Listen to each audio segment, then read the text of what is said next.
What is going on, guys? Ghost Tendency here, back again with Hunter x Hunter. We are on episode 32. You can check the link down in the description below. This is going to be the first one, finally, that is no longer on Mega. It's going to be on exclusively Patreon's video player, so hopefully you guys will enjoy that. I think it's a lot better. It runs a lot better. It's, like Mega. I really like Mega for the storage solution, which I mentioned in this reaction.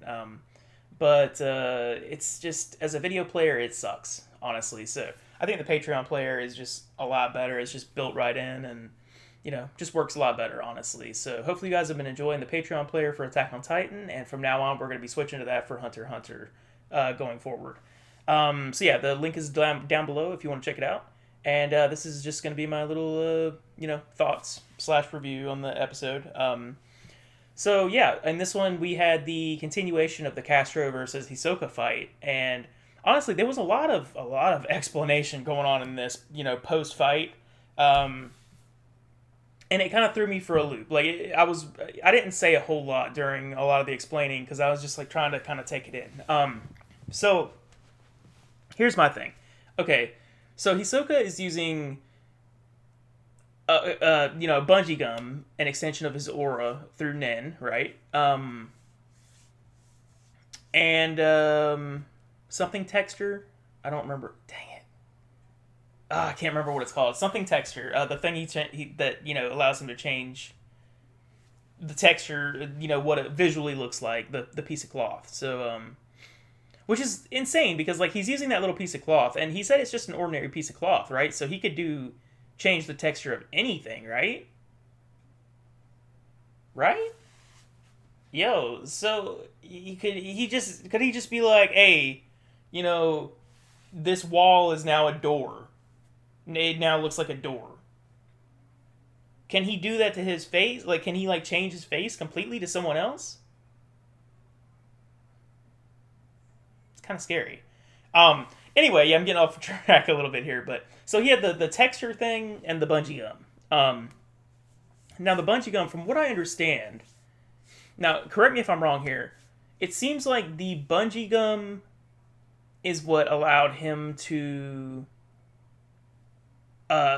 essentially, know which of the two was the real one in the battle, right? So because it was connected to the real one. And he was using something to mask the presence of his bungee gum / aura, like where the guy couldn't see it. But that's what allowed him to basically know which one was the real one, correct? And he was using that to throw the cards and to use his severed arm as well. So yeah, it was a lot of trickery. It was a lot of trickery. This man is a magician through and through, and he likes his sleight of hand, even when he doesn't have it attached. So Hisoka's terrifying, of course, as always, and yeah, I had no doubts that he was gonna win this fight. I said it last episode, and I'll say it this episode, and I'll say it any other episode going forward. As long as he's not versing our main character, he is going to win, most likely. I'm surprised he didn't kill the dude, but I'm not really that surprised because, like I said, he mentioned the same thing with Gon, that he had potential, and he likes to let people with potential live, is what it seems like. So he said the same thing to this guy, so that's probably why he didn't kill him.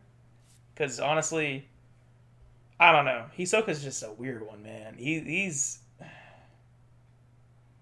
It's like he wants someone that can kill him, right? I mean, he wants someone that can fight him, obviously. I don't know. He's a weird dude. He's a very weird dude. Also, he was... Okay, we found out he was a Phantom Troop member, but he's not a Phantom Troop member. He's like a fake member. So one more thing I need correction on, like if you guys are checking this out, I think I understand that he used the cloth before he got the tattoo, right? They tattooed the cloth, but they thought it was his actual back, and that's what he's using to be like, oh, he just puts that on and uses his texture ability when he goes to meet with Phantom Troop members or whatever to confirm that he's a part of the group, even though he's not. Like essentially, he's not. So he just takes it off whenever he's not around their members. And the number 4, like I said, this is it kind of reminds me of the Bleach Espada thing. The number 4, is that like a ranking system, a power system for them? Like, is he the 4th strongest in the group?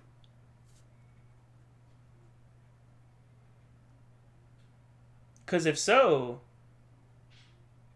yeah, how many are in the group? I don't remember if we ever heard how many were actually in it. It looked like a good like 10 to 15 or something, if my memory serves right, from what we saw like the shadowy outlines, I believe, way back in the Hunter exams. But yeah, I don't recall how many outlines there were, or I don't recall that very clearly. So I don't know how many we're dealing with here, or if the numbers actually do mean a power system. But number 4 is pretty scary, man. But it's also scary knowing that there's possibly 3 more stronger than him. I don't know. It's like Hisoka's strong, but it's more of like his personality that's scary, not really his strength. You know what I mean? Like it's his vibe. I don't know. Maybe we just. I mean, obviously we haven't seen him going all out yet, and maybe he's like far more terrifying when he does use this full extent of his power. But I don't know. It's his vibe that creeps me out more than anything.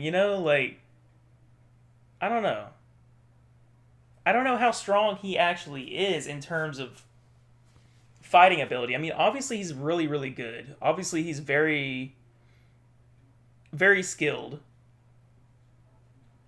But I don't know. I guess I just haven't seen enough yet. I haven't seen enough yet, and I haven't seen enough people in the Phantom Troop to really compare. In terms of like really powerful villains, and whatnot. So I don't know. We'll see. We'll see as we go on. I don't know. I'm excited to see where we're going with these fights here, and yeah, I'm really looking forward to seeing the higher floors and what all is going to happen here towards the end of this little tower arc we got going. So yeah, I'm especially excited about the last match of whatever the last match is going to be. It's going to be building up to something really really cool here. So I'm excited to see that, and I want to see my boy Leorio again. I want to see my boy Kurapika again because I feel like it's been a while. I know it hasn't been a while, but since I've been away from Hunter x Hunter reactions for a good bit, it feels like a while to me. So I miss my boy. I miss both of them. But I really miss my boy Leorio because that's my man right there. That's my man. All right, guys. Hopefully you enjoyed, and yeah, I will catch you next week for episode 33.